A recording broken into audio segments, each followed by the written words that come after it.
ametinga ma construction works kutolera ndalama apa ndipo mwa shareholders mpaka kufika pa size wena kuti tinabweza machinery ku Malawi kuno ndi zafika pano pozi kuti tamba na kutusa fertilizer. Musa chedwa kukhazikitsa kampani ya fertilizer sinkhani ya masewera.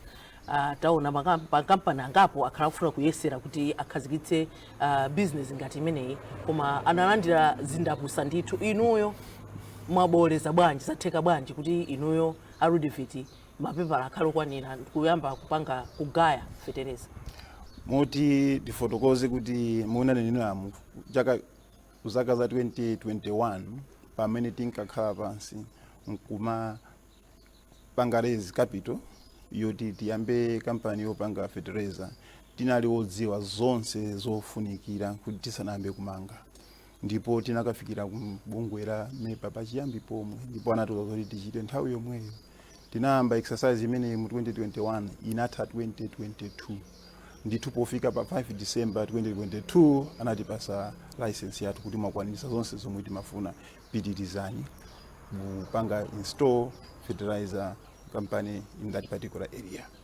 Chifukwa chokuti tukuli mafunso kunja kuona kuti anyerenda mwakondera ena wabwanji sana landire kuti zimatheka kulanda certificate yopangira fertilizer pamene kampani yo isanakhazikitsidwe ndipo fertilizer ayo amene adzipangidwa asanapangidwe oloyambirira weniweni. Nkhani yaikulu imene amapangana MEPA ndi environment and the impact that installation will have in the particular area.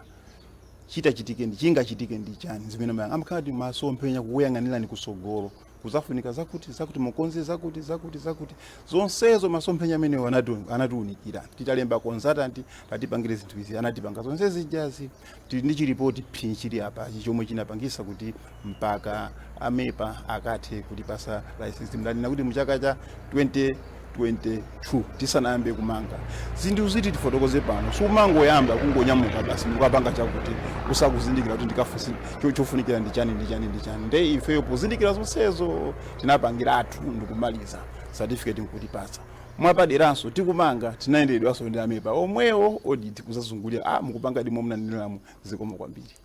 Ndiye anyerenda tikuzoza kuti kampani imeneyi sikuti ndi one man show sikuti mulipo nokha yani tatifotokozereni kuti kodi dongosolo kweni liziyenda bwanji ku Rudivit kuti membership yonse chifukwa tamva kuti sikuti mulipo nokha ndi yotsegula ndithu amalawi ena alikonso kumeneko tafotokozerani kuti zinthu ziziyenda bwanji kumeneko.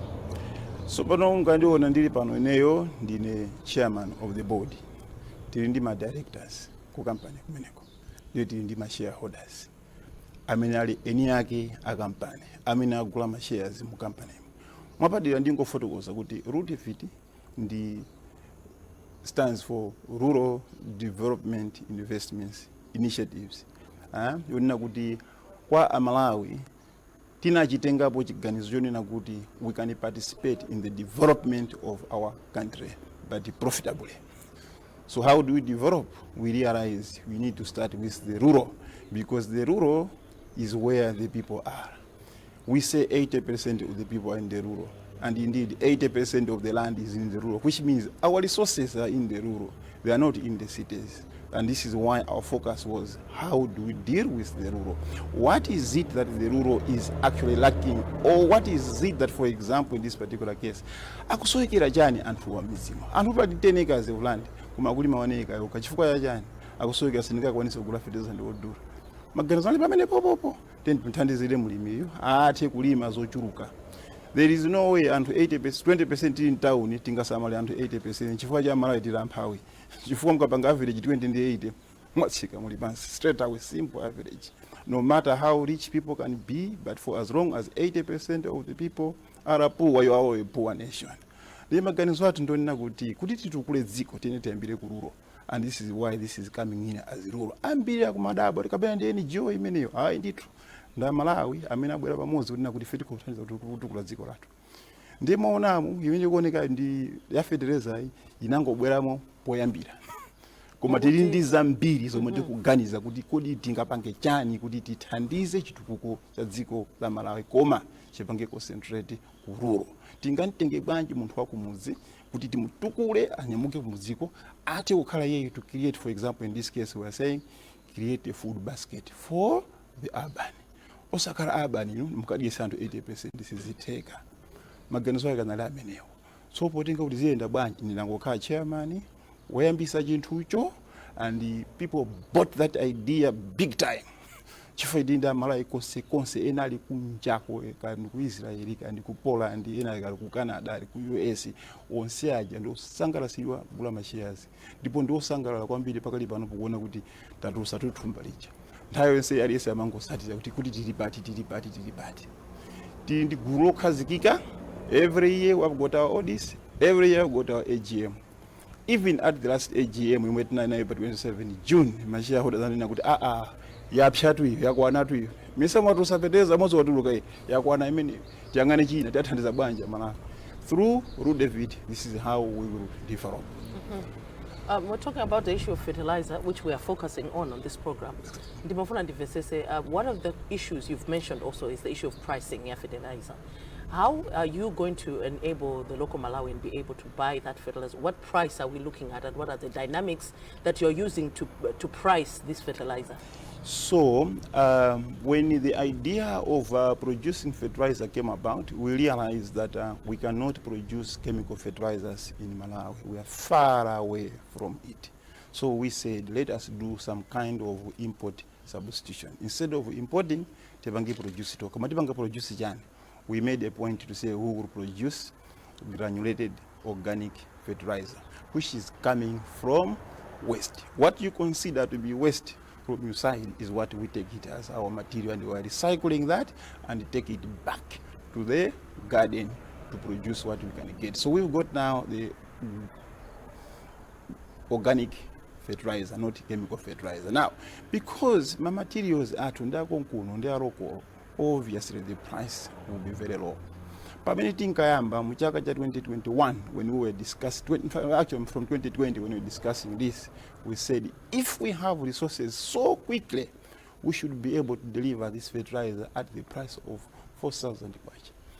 At that time, 4,000 kwacha. That time the imported fertilizer was 11,000 kwacha. So we said we can deliver this at less than half the price of the imported fertilizer. And the principle imeneyo tinayobe mpaka pano, at less than half of the imported fertilizer.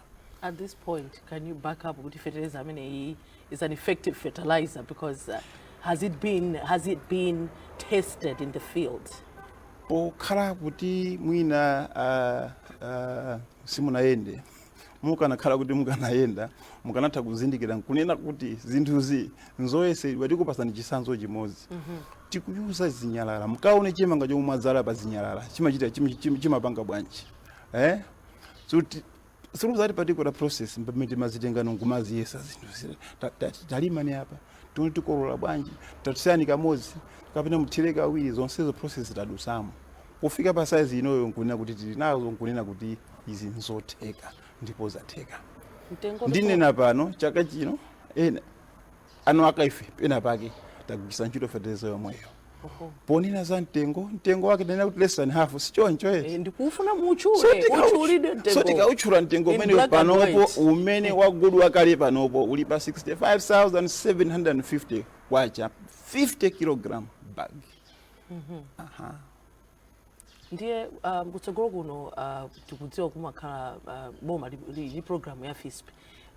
Inuyo ndinokonzeka bwanji kapena mukuti diso lanu mkuyang'ana bwanji kunkhani zimenezi zimngono kuti chaka chino mupanga nawo participate makamaka mwina pempho lingakhale lotani kuti boma lipange incorporate makampani ngati ano.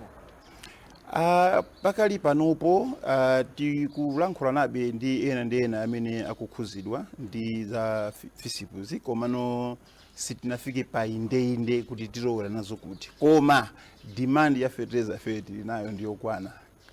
Tili nchikhulupiriro chonse kuti chilichonse mitapange produce ife chipita ku market chifika ndiponso ndifo chepa kwambiri. Demand ya ku Malawi ya fertilizer ni over 450,000 metric tons. Machine ala ifeyo annual production is only 25,000 metric tons kutali kuti tipange meet demand. So the demand is there. Mwakuza nkhani yofunikira kwambiri nkhani ya capacity eno imene mafandidziwe zona kuti kodi kuyamba mwayamba a Rudivity sustainability yake ikhala yotani. Takhatukona makampani ambiri kumalawi kuna mayamba chonchi ndi mphamvu kenako kupeza kuti zathera panjira izizi sustainability yake ndiyotani? Kuti tiyambe organic fertilizer panali zinthu zingapo zomwe tinadusamo. Tinali ndi imwe timati pre-feasibility study yomwe inachitika just to look at the demand and probable availability ya materials. Zoti ali pakuti ayi koma nthawi kuti nzotheka nzotheka. Tinapita second stage yozapanga imwe timachita kuti full feasibility study. Full feasibility study inapanga study ma reports ambiri anthu anayenda malo mosemu kupanga confirm za ma reports omwe zinalipo. Mwapadera tinena kuti tinali ndi JICA report yomwe anaipanga a JICA for Lilongwe City Council and the Blantyre City Council to tell us, to inform us of the availability of waste which they are failing to deal with. And that one we are saying good every day there are huge deposits of waste that is actually being thrown out and people are struggling how to manage that. Popanga measure what was available on the ground versus what we can produce, we came to a conclusion kuti machine abikani fertilizer ndiyoteka. Kwa padira ndinaso kuti pomwepo pamene kupanga full feasibility study, we reached out to a supplier of the machinery amene anatipasa ma capacity ndiponso anapangaso study kwathu komwe kuno kutivesa kuti mukupanga ababazi ndi fertilizer kuti ndi organic, mu use organic stuff, mu use waste. You cannot take waste over a long distance. Therefore capacity yanu yomwe mungayambe nayo iniyo ndi 3 metric tons per hour. Mukadusisa apapa machine amene muzavutikana nawo kukatolera materials. So ndi muzikapita mune kuzomba, mukatenga mwina kulilongwe kuti mubwerese kunoko chomwe chosayenerera mukapanga machine ngatawa mwaike komaro kunena kuti mukwanisa kunyamula waste yoti ipange process capacity imene osakala ukatenga 20 metric tons 60 metric tons tisiti ikwanisa sizingatheke chifukwa muzikatenga materials iwo kutali. Tibwere nokunkhani tikuzozoti mwatifotokozera kuti ma requirements amepa munakwanitsa ndipo munandi azikalata. Tibwere kunkhani ya ma standards ngati Malawi Bureau of Standards pamakama standards ya zinthu zimene zimafunikira ngati zinthu ngati fertilizers zili ma standards yake zipepa kapena zikalata zakumeneko zilipo. So kuyamba kwa process yonseyi tinena pano tili ndi kamulo wa ma samples testings aku Malawi Bureau of Standards. Mwina po service omwe panga Malawi Bureau of Standards sindadama kupangirani yomwe mukupanga produce chinthucho. Ndinuyo amene mmapita kumene kuchokanena kuti tafika apa tizipanga produce ichi tipase ndi standard yathu. Pakali panopo tili kalikiliki omalizisa process imene yoyo. Mukuonera tu program ya MBC Exclusive ndipo sabata ino tikucheza ndi Hastings Performo Nyirenda wapa mpando wa company yopanga fertilizer ya Rudevit.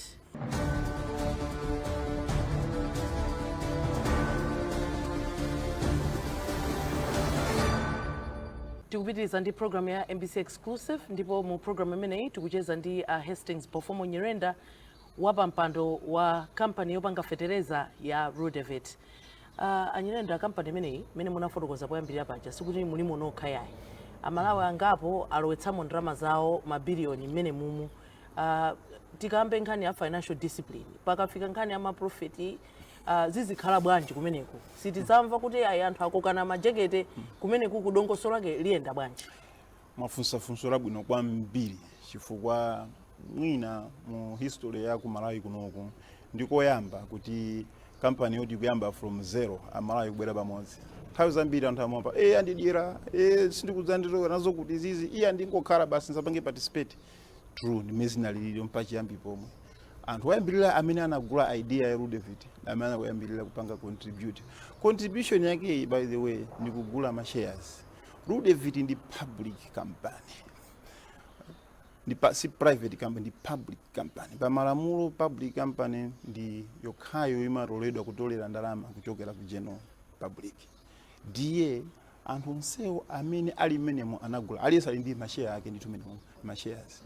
So chimatanthauza chani? Mashares omwe khati mwapereka capital yoti igwire ntchito. Chimene mmazapeza kusokolo mukapeza phindu ndiye kumakhala mati dividend. Company ili set up msachawe kuti shareholder aliyense ali ndi mphamvu zomveka mawu ake kuzera ku annual general meeting.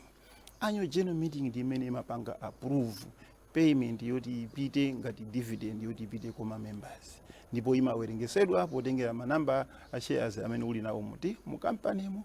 Profit ilipo ndi mwakuti tigawa, koma ma shares alipo mwakuti ndiye kuti alisalandira mwakuti pa share ili yonse imene zimene khalira transparent. Ndi company yoti ndi okhazikisidwa, ili ma auditors yake, andi makhandi ma annual general meetings ake onse. Mwapadilaso ndi nanso kuti annual general meeting inachitika pa 27 June inapasa ma shareholders anapereka mphamvu kuti company ipo tiyamba kutulusa fetereza ikhale ino payo kamaona mphamvu zija zikubwerera kwa anthu akupereka ma decisions okha ku annual general meeting. Ndiye mukafunza transparency izira monsemo ponena kuti pakutha pa chaka muli ndi accounts, muli ndi ma auditors yanu, mukupita kuti ku annual general meeting shareholder akutha kuvota ali ndi mphamvu yake kumeneko. Kusewenza kuti pakadali pano muli pa Malawi Stock Exchange. Company iyi pautengera ndi malamulo apa stock exchange sitikuyenera tikhale pa stock exchange iya chifukwa kuti mukhale pa stock exchange muyenera muonese profit history choyambirira. Iyi ndi company kuti yamba pa zero nanga ili ndi profit ngati yoti ngaonese kumbuyoko ngati aisi zingatheke.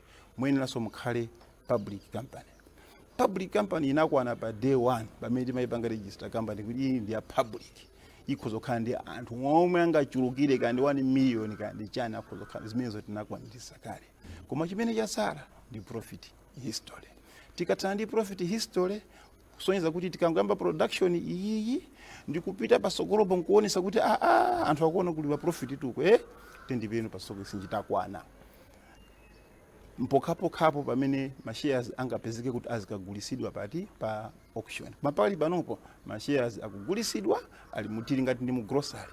Anthu akupita kugula ma shares potengera ndi mtengo wa panthawi imeneyo. Ndi fotokozeso chinthu chichi kuti pamene company inkayamba mtengo wa share unali 1 kwacha. Wadusatu process mkati monsemu apa agulatu land tusopano maona mtengo jomba kukwera.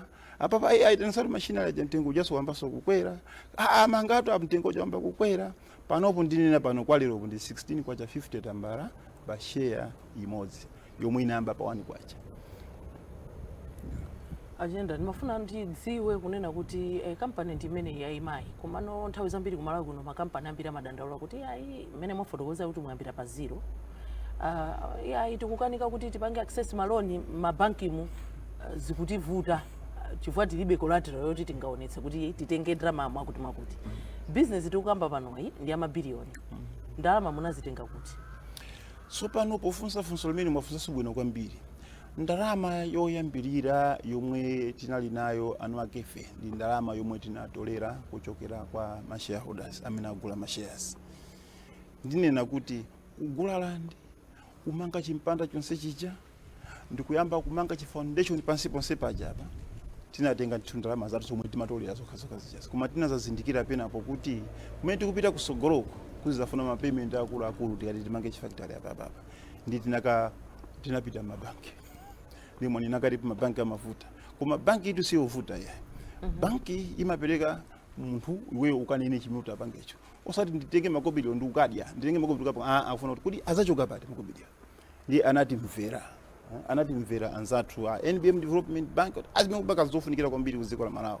Tikupangani support importation yanu ya machinery tikupangani support. Zinathekadi anatipanga support. Kenaka IDF so nawonso anazagwira so mundiso momwe moti mukupaka zofunikira ku Malawi kunoko. Tikupangani support process yani yomanga factory yani kuti mmalize factory yonse zatheka ndi zachitika babazi. So banki aja amaonaso ndi business yomwe kuipitisa kwa iwo. Sikuti ndingangonyamuka panopo ndikupanga zakuti udafuza mafunso angapo asimukadi yani ndalama zimenezi koma kaona so kupanga zokufunazo amasangalala so ndalama toyona mineda yapita mukafunsa za collateral ndizoona pamene tinkafuna ndalama kumayambiriro anzani na kuti ife tusititenga kuti bear land itu ya ngati collateral nitipanga bwanji ndi ma directors anazipereka ife tipereka security athu ndi chifukwa tikukhulupirira chili chinchotheka zinatheka kumene pajapa kena katamba kumanga malo aja amangiro pano asanduka collateral okha ponse pajapa mbakana panopo nemabwera nawo basi collateral yakwana simwamangapo building chatheka tu nthu chichi land ndi makana panopo mwamangapo nzotheka abanki wa azipangira okha collateral ndalama yawo yomwe ija yasanduka nkupanga collateral pa ukazi So mukafunsa kuti zimayenda bwanji, support yayikulu talandira ku mabanki awiriwa, one pobwesa machinery, part of working capital, ndi EDF kuti thandizira kumanga factory yonseja kuti itheke. Popita ku mabanki ikuku tinapita ndi mawu onena kuti tikufuna ndalama yanu ngati bridging capital, bridging finance to us, mutipange bridge fuka tikutolera tifuna timange, tikamanga kuku tikamatolera kuku tikubwezerani pofika pa point ina yake izatheka kuti anthu asakhala very positive zinthu zizatheka date azamba nokudani kugula mashares achawo nzomwe zikuchitika kuti pali panopo kuti ndi ma inquiries ambiri anthu afuna unabwere ngasi aziona zapya kumambiriro konse kuja samafuna aone that dirty work which was happening now that it is actually brown or even now it has come out of green, people are saying that's the place to go to chifukwa tumepeza ma inquiries onsewa ndicholinga chonena kuti tikatolera zizi tithe kubwezako zinazi tikapanga producing kupita ntu masales otheka bwinobwino aja tikabweza ngongole ijayo amabankiwa anatimverera ndipo anaimva concept yathu kuti ndiyotheka ndiomwe tikupanga pano poyi. Tibwera kunkhani yokhudzana ndi phindu limene litatuluke mu kampani ngati imene yopanga fetereza ku ntchito za ulimi mdziko muno komanso pa ntchito yokweza chuma cha dziko lino mukuona kuti Rudivit ilowapo bwanji? Mwa size yake ya Rudivit momwe ilili tili nchiyembekezo chachikulu chonena kuti tikutengapo gawo number 1 tikuchepesa forex. Tili ndi vuto ya forex already as a country. Ife ngati kupanga produce locally ndiyo tikupanga substitute my imports koma kukanapita ndalama ija kuti ndalama ndiyo pero andikale which means kuti even my imports iso akaso ochepa.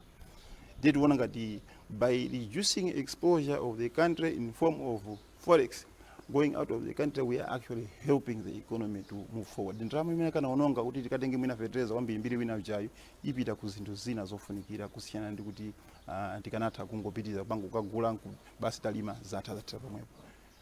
Mbali ngati imeneyo kwa paderanso anthu ambiri tapeza ku ntchito kumeneko mwaona anthu kuti ndako area yomwe ichayi okhaokha manena kuti nipo ninakhala zaka zakuti tsakupeza ntchito pano kumene ngopera company iyi ndapitako iyi anditenga kuratsikana kumeneko ndithu kudabwa anthu ma general fit ali kumeneko zimayi ndithu nati ndapitatu ku skulu nakaphunzira koma kolowera ndilibe chachitika muzi mwathu mwamuno ndapeza polowera so tikatero ndiye kuti tikuthandiza pa chitukuko cha dziko. Anyene ndamafotokoza kuti demand and supply sizikuti zikugwirizana kwenikweni malingana ndi capacity ya factory imeneyi mwina kupita kutsogolo masomphenya yake ndotani? Zikoma kwambiri funso limene linalitenga kuyambira pachiyambi pomwe kuti ife tikutenga itu ndi 3 metric tons koma demand ndi yaikulu tipanga bwanji manyamulidwe a west nanena kale pacha kuti simungatenge mtunda wautali nditi ndi malingaliro apadera onena kuti mwina mtsogolomo tikozopezeka kuti tili dziko lonse la Malawi pamchifukwa tizingatenge kuno kupeta kumzuzu zitingachire kumzuzu bwera ku Blantyre maybe tikapezeka kumzuzu tikapezeka so kulirongo mina tikapezeka so kuzomba osizo mina tikapezeka so mkasungumo momwe ndiku Blantyre konkuno amene ndi masomphenya msogolo kuna kuti TSS kuti tipangeko to take good portion of the market if we were to move forward bwino. And in conclusion mwina tipafuna tidziwe zonena kuti Malawi zinthu ngati izi ndizotheka. Chinthu chosangalatsa kwambiri ndipo anthu ambiri akhala kuimba mafoni anthu akufunsa zatheka bwanji kuti Malawi akayambira idea from zero ambiri nthawi zambiri timaona mwina ni munthu umodzi omwinanso mukaonanso makampani ambiri kuna kuti mufufuze bwinobwino muzamva kuti iyayi iyi ndiyakunja iyi ndiyakuti tafuzidwa mafunso ambiri kuti zinatheka bwanji ni kuti mkumani wasapo zonsezi zatheka chifukwa cha kuzindikira kukhala wozindikira chifukwa tinadziwa kuti kampani yoti tingathe kupanga kuti Malawi abwere pamodzi yena ikhale public company osakhala private company Malawi ambiri apangimo participate ndipo kunjako kunena mosapyatira kula anthu ambiri amene akufuna ma investments kuti tirowera pati moti panopo chifukwa chokuti zinthu zapa kuzatheka kuyambira pa zero nkuzatulusa chinthucho palibe kanthu tapirira nthawi yayitali pakatipa koma poti zatheka anthu ndiosangalatsidwa kuti abwere akhale mbali ngati yomwe mwina ifeyo tikhala ngati example of Malawians coming together. I am sure a lot more will be thinking of coming together in the form that we have done. But otherwise, as Rudivit, our idea is to grow and make sure that the Malawians participate in this type of venture. Mr. Hastings, Performer Nyirenda, appreciate your time in the program. Thank you very much. Tokoza. Pamene poso ndi pantsiriziro pa program yathu ya MBC Exclusive, ndipo program imeneyi timacheza ndi a Hastings Bofomo Nyirenda, chairperson wa kampani yopanga feteleza ya Rudevit. Munali ndine Kumbukani Phiri, mwakoma nonse.